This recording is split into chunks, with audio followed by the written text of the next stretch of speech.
நீலகிரி தொகுதி நாம் தமிழர் கட்சி வேட்பாளர் ஜெயக்குமார் தீவிர பிரச்சாரம் மேற்கொண்டு வருகிறார்.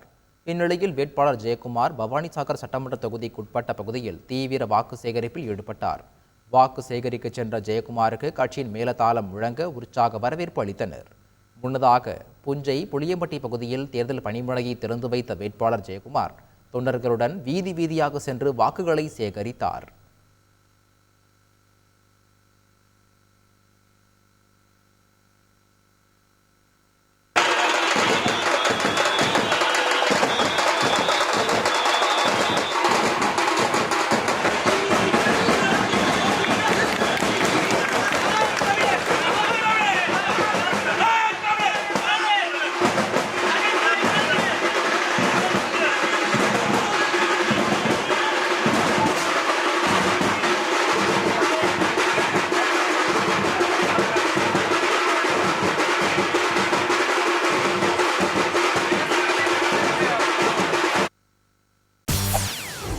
செய்திகளை உடனுக்குடன் தெரிந்து கொள்ள உடனே சப்ஸ்கிரைப் பண்ணுங்க.